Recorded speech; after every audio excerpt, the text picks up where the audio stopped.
Is this camera ready? Is this camera ready? 3, 2, 1, Dodgeball! What's up, guys, and welcome to 3, 2, 1 Dodgeball. My name is James Durante, your host for today, and today I am joined by... Debs. Enzo. Sung. And Raph. Alright, first of all, we want to say Happy New Year, Happy Lunar Year of the Pig, is it? Yep. Yes. So this is our first podcast of this season. A couple weeks ago in late January, Sung posted on the VDL Facebook group asking players from the whole league to give in questions to us, anything dodgeball related. So we're gonna pretty much answer as much as we can, given time constraints. We don't want to make this like a super long podcast, so we'll try to answer as much as we can, as concise as possible. We may do other videos later on that would require a longer answer to some of the questions, but for now we'll just go through as much as we can. Okay, who wants to read the first question? Our first question is from Justin Ray from VDL/SDL, and his question is, how do you develop great chemistry with your teammates? Okay, well, for me, like, one of the main thing for if you have a team and you want to do pretty well in playoffs, what you should do is show up in regular season as a full team. You miss some weeks, that's like one more day that you're not playing with your teammates, and you're not going to develop like your strategies. But I mean, even if you show up in the for the regular season, you kind of have to work on what you guys are doing wrong, and that's to kind of do well in playoffs. Yeah, I agree with that, because last season I had a team called No Show's Show, and half the teammates were not showing up during regular season. We didn't do so bad. We ended up, I think it was 4th place Wednesday playoffs, but I feel like if we played together during regular season, we could have done so much better. So, Nathan Wilkins. If you name your team No Show.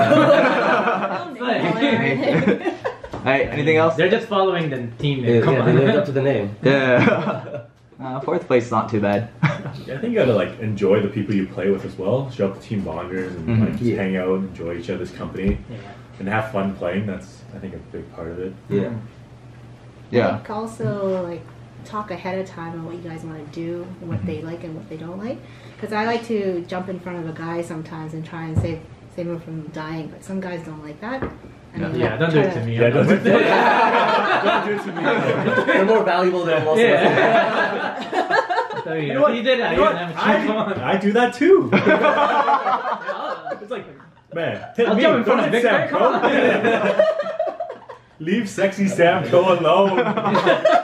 I'll jump in front of Debs. Obviously, there's a priority system. Like, if you've seen the videos, like, if I'm the last person in the court, I'll die. Yeah. Deb's the last person, she can catch it. Yeah, but by the time playoffs comes, like, the entire team has to be on the same page, right? So strategy, like, during regular season, you should talk about strategies, be, like, straight up with your, like, feedback, even if it's, like, a bit offensive. Constructive criticism. Yeah, I think it's a long-term investment. If, like, hurting that person's feeling right now, but during playoffs, like, you guys are going to do so much better. Be savage. Yeah. Yeah. And plus, you gotta trust your teammates, too. It's like... You're gonna be playing for a while. If you want to win that Tier 1 championship, you just gotta have trust and talk amongst yourselves every time, and just have fun with it. I think also having team practices are good too, right? You guys used to do it at BCIT. Yeah, we used to play at BCIT, just throwing together, getting smoked by, Jeff Ramundo every week. And eventually you don't get smoked, and he just kicks you in the teeth. Right. Okay, next question is from Jonathan Chu Chong from VDL. Hi, I'm new at Dodgeball and I want to learn to throw harder or catch better. Give me some general tips. Plus, how did you guys get so good at these things? We're good. Well, the video. Speaking for myself, okay. Like, I don't think throwing harder is that important as much as throwing together and throwing at the right places. I mean, that's probably because I can't throw harder, but you gotta make do with what you got. Yeah. So you put people on the toes, or just throw it in the ground so you don't get caught, and let the people that throw harder throw harder. I throw hard to reset. Yeah. They reach for it. It's like yeah. Planned for sure. It's planned reset. I don't know, speaking from experience though, talking with a lot of people, like especially players that you look up to skill-wise, that really helps because chances are they've been playing longer than you and they have their own, developed strategies and techniques on how to throw and catch. It really is an eye-opener. Like, I remember asking Matt Creamer, he's a really good teacher when it comes to like his dodgeball analogy on how to throw, how to catch. Yeah, I don't personally believe in learning how to throw from other people. I think everybody throws differently, and you just got to try what works for you, and just keep going at it. You can kind of take tips from people, but ultimately you're never going to throw the same way as, let's say, Byron throws. Most people just don't have the body or the mechanics to do that, and you just kind of figure out what works for you and get good at that. Mm-hmm. Yeah. I think just throwing responsibly Yeah. is like the most important thing, because you don't want to throw by yourself. No matter how good of a thrower you are. Look at Byron getting caught by Yams, right? He's like the best thrower in the league, and still getting caught, right? Don't throw by yourself, right? Yeah. And if you throw, I mean, even if you don't throw hard, as long as you throw together, it's really hard to catch 3 balls throwing at once. Plus, like, you don't want to like try to throw hard every time. So that doesn't mean that you're gonna like might throw hard, but then you don't hit anyone. It's like you're just wasting your arm. Exactly. Yeah, I think throwing hard is overrated. I think definitely accuracy is much more important than throwing hard. Yeah. Yeah, it's much more satisfying when you hit somebody on the toes and they fall over. Yeah. Sure. Yeah. I also think one of the main things is play a lot. Like, don't just play once a week. Play at least twice a week, like 2 nights a season. Because and a lot of people don't think this way, but one of the best ways to get better is to know who you're playing against. Because there's only so much that your body can improve within a certain amount of time, but your mind and your ability to react against every single player that you have played against, it's easier to sort of predict because everyone has their own tendencies.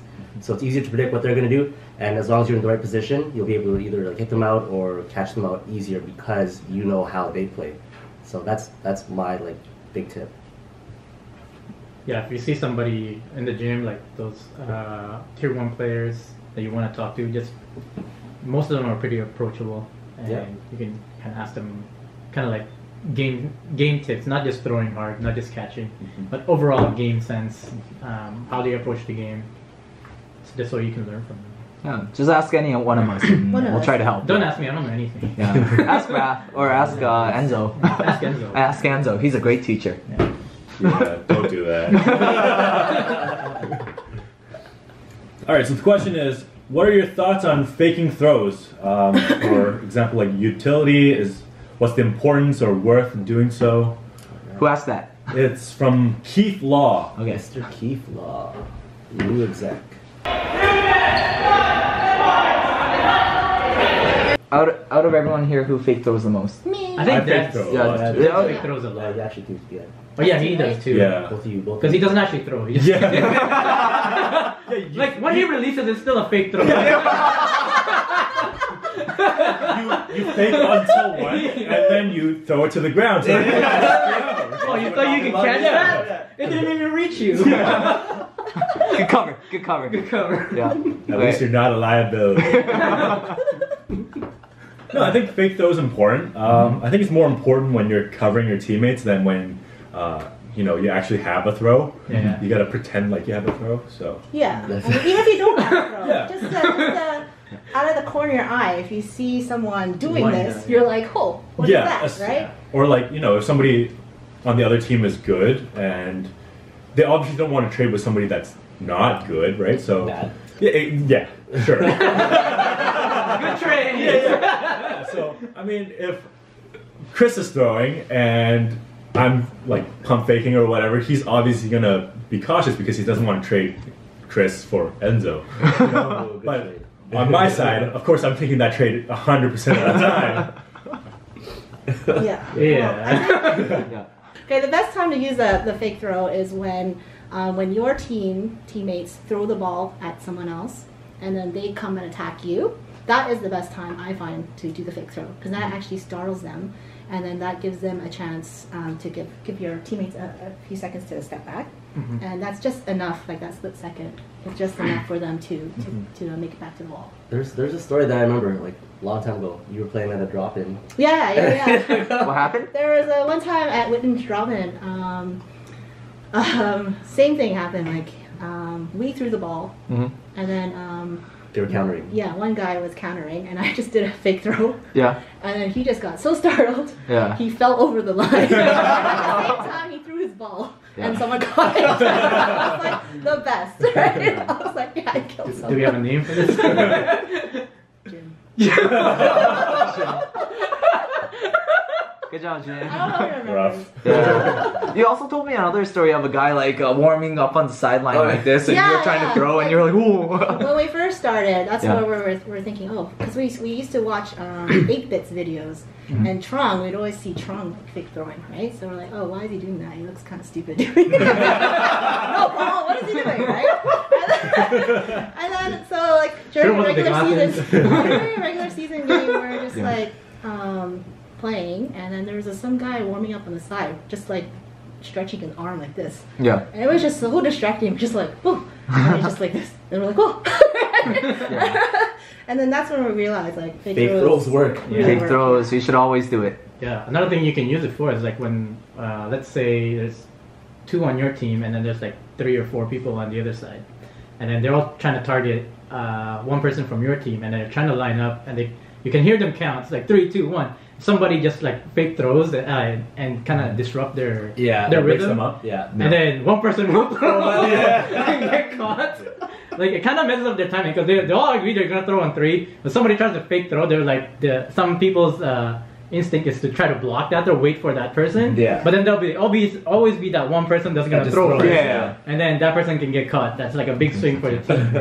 Okay, question for you guys. Is there any situation where you shouldn't fake throw, or different, let's say, bad types of fake throws? Bad Types of fake throws. Well, I guess that would be when you're trying to throw it together with your teammate, and then you agree that you're gonna throw, but then you have to start doing a fake, and then the other person throws. Yeah, I think if you guys like commit to it, you gotta actually throw and not fake throw. Yeah. Because Get your teammate caught out. and then get mad. Yeah. Roll the clip.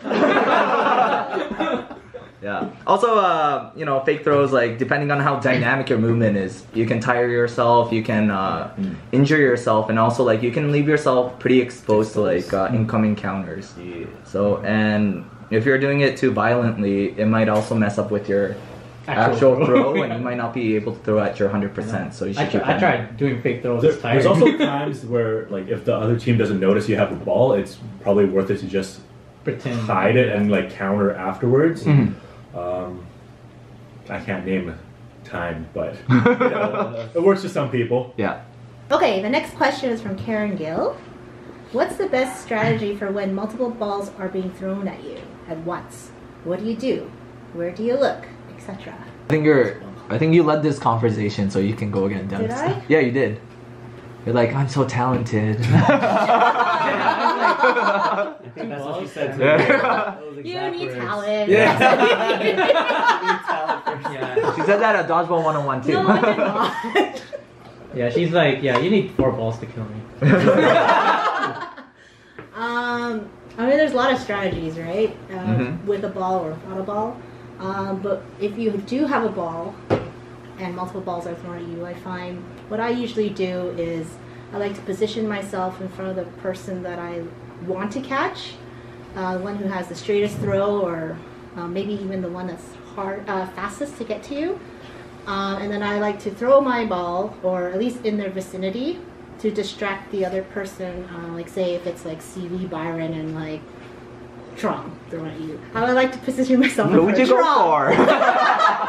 One of them is not like the other. And then maybe 2 of them is not like the other. Maybe try to like throw my ball in between CV and Byron, just so that maybe one of them stutters and I don't have to catch their ball. Then I can focus on Trong's ball. That's one of the things I like to do. Without a ball, what I like to do is I kind of like depends on where they're throwing and what arm they're using. If they're right-handed, I usually like to run towards their hand. So when they're throwing at you, like say if you're there and they're throwing, if you run towards their hand this way, they have to kind of adjust, and then they release it up here. And then instead of it being low at my feet, it actually comes to my box. That's just one of the things I like to do. Because most of the times I don't. So high level. Most of the time I don't like to drop down on my knees because I can't. Or sometimes I do, and then just to pretend that I can go back. I never catch it on the And ground. then they all cheer. Yeah. She also jumps. It's fine. Like, jump this high. But no, the only time I go down is just to scare people that I can think I could go down, but no, I can't. I catch Are you sure you want to share this? I just scared you guys, so the next time you go up here. But no, like, yeah, so they adjust and it throws right in your box, so that's one thing that, I don't know, it's like one of mine. What do you do? So yeah, when I have a ball with me, I do the same thing. I use it as a distraction and then go for the odd ball out that gets thrown by themselves.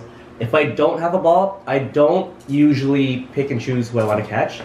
Mine, the way I do it, it's kind of weird or different because I wait for all the balls to come. I always move left or right, depending on how I feel where I am on the court. But as soon as I see the balls come within 5 to 8 feet from me, that's when I just predict which one I want to go to.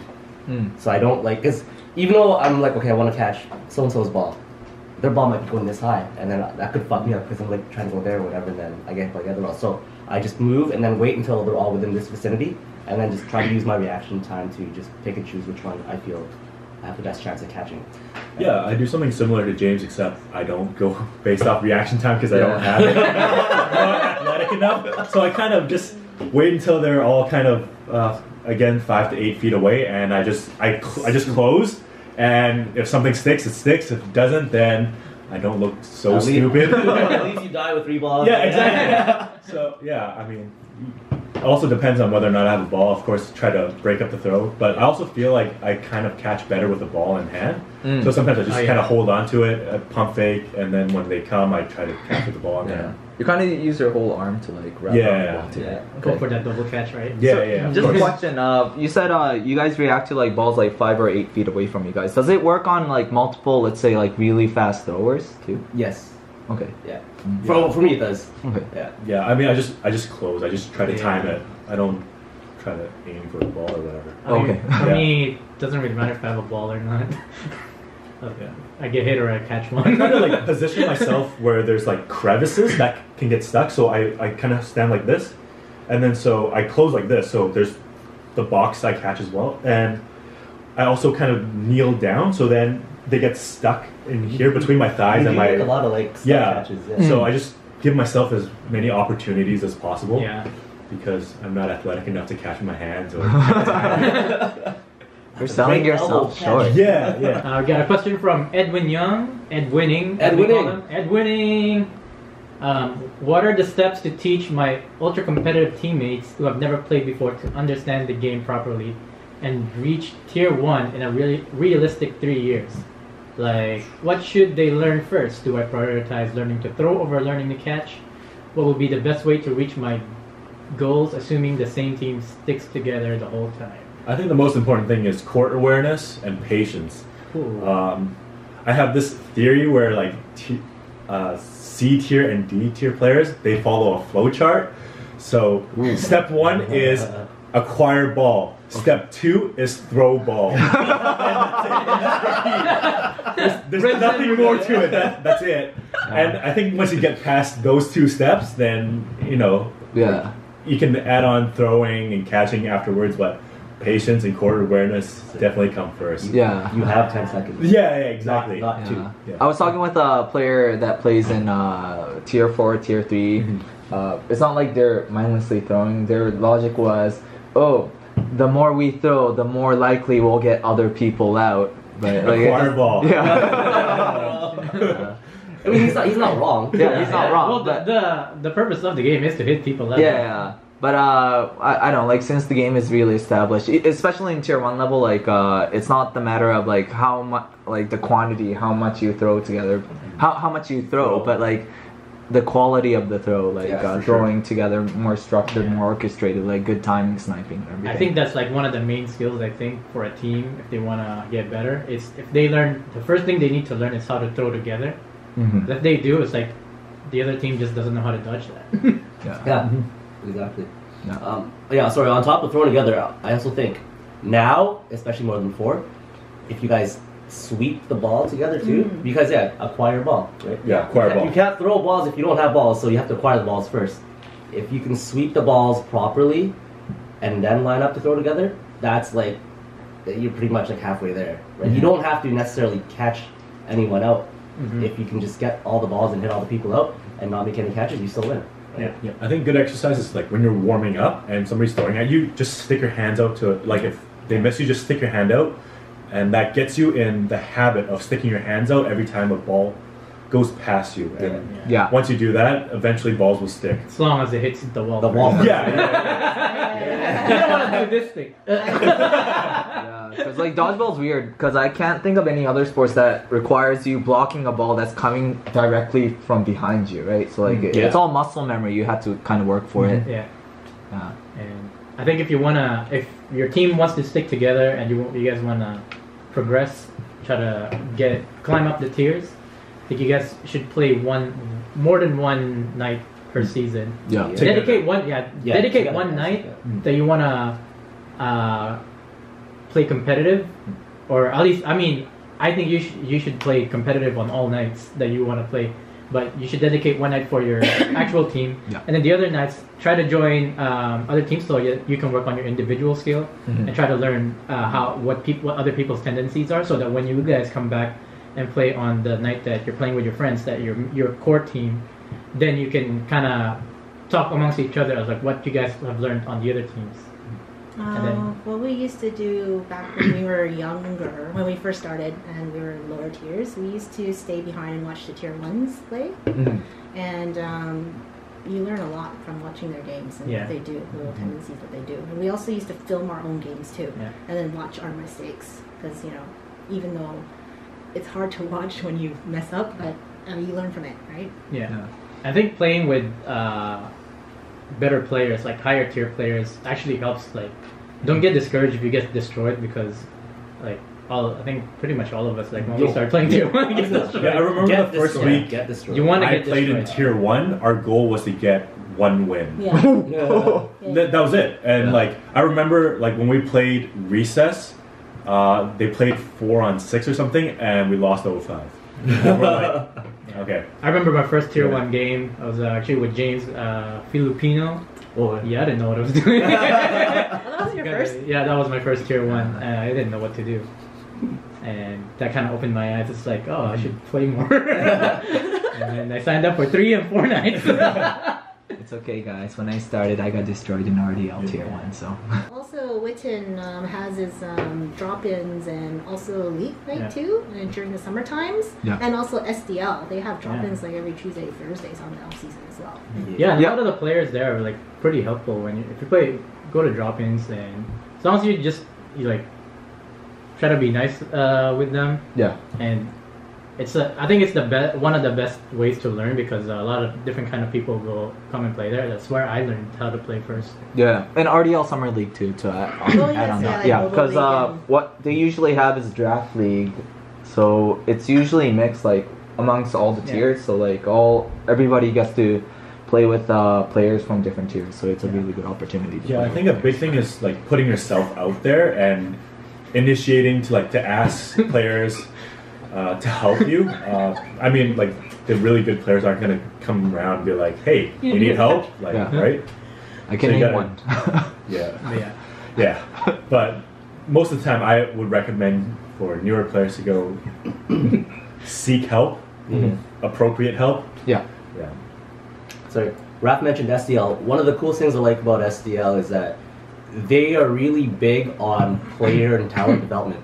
Like, they do a lot of drop-ins, and they really look for up-and-coming players, and they really they coach them. They bring those players onto their own teams, to like develop them well, and they're really SDL's players have really grown to be very competitive up to VDL's level. Before they were still like below us, but now they're like at par. TLC champs twice. Yeah, exactly. Yeah. TLC champs. So like SDL's doing a great job with their like player development and like their league in general. So like big ups to SDL. But yeah, talk to a lot of players in any league: CDL, VDL, SDL, RDL, ADL. Like all the good players there, they'll help you individually and as a team. Yeah. And if you're the shy type that's like very hesitant talking to players or getting yourself up there, VDL has a mentorship program, so take advantage of that. We have like really good teachers. Like, who are some of the mentors in the program? Right? Yeah, so I'm one of the mentors. Byron, Cval, Sam Coe, Lauren, Ian Parker.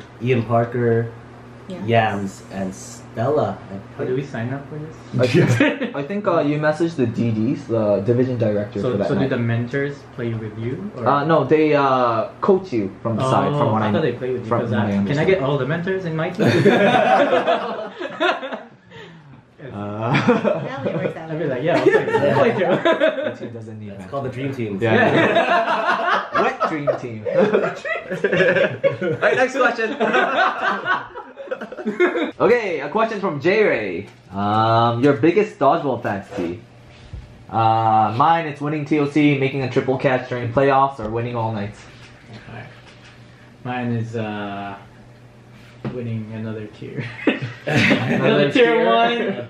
1. Maybe Thursday, because that's like the one that comes with bragging rights. So like, yeah, I want Thursday. You have that curse going on too, right? Yeah, two nights with 1 month. I know, yeah.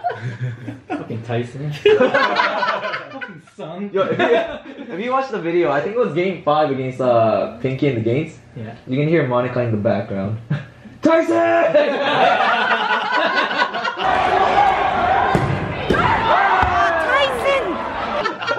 Okay, Enzo. Winning every night, I guess, is a big one. I haven't won on Wednesday yet. That I played in. I was part of the team, but I didn't play. Anyone here have a fantasy of beating Seagull's team on playoffs? I think pencil, right? Or Yeah, something. fucking pencil. Yeah. I didn't play. In Hot Pot, you didn't play either. Yeah. But I have a Thursday one already. That's So. true. Boys Your to first one. one was Yeah. Yeah, Thursday. Yeah. So easy. What's your dodgeball fantasy? 15 tier 1 medal. I don't know. I achieved so much already. I don't know. Just kidding.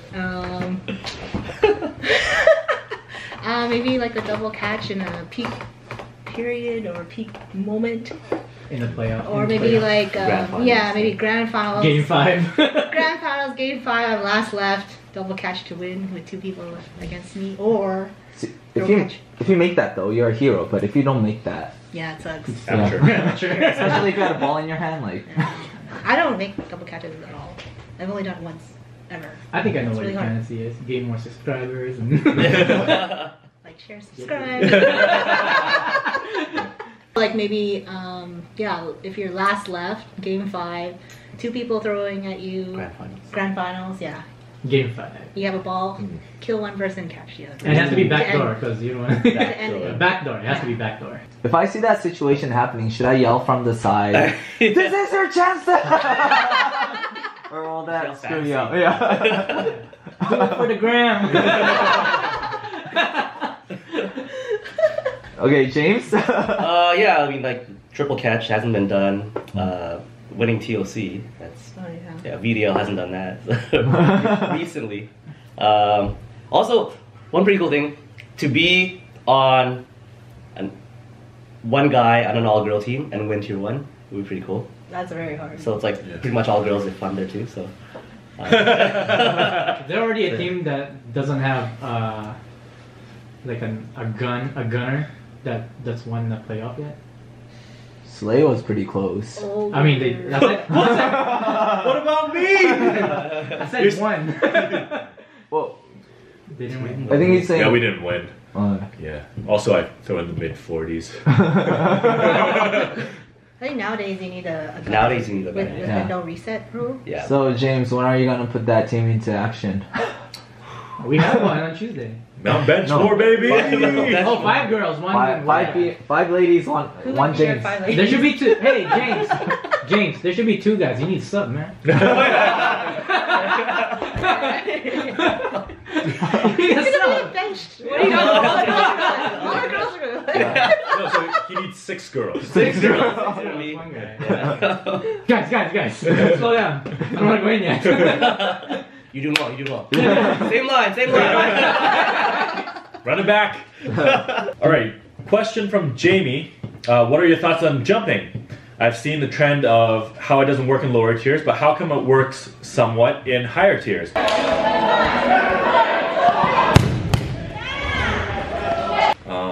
If you jump from time to time, then people start throwing higher, and then it just ends up in your box. And change it up.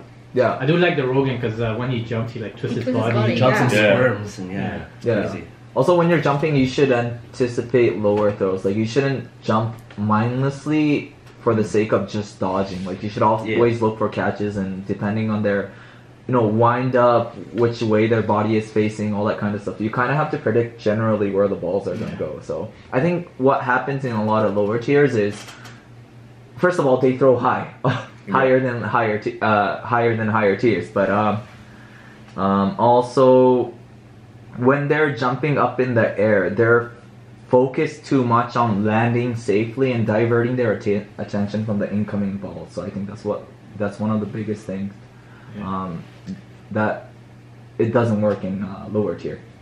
Yeah, so like to go along with what you were saying, from what I see, when the lower tiers jump, like when I was still starting and I was in the lower tier, I jumped back then. I still jump now, but I would just jump, or I would see players jump just for the sake of dodging in general and just to want to survive.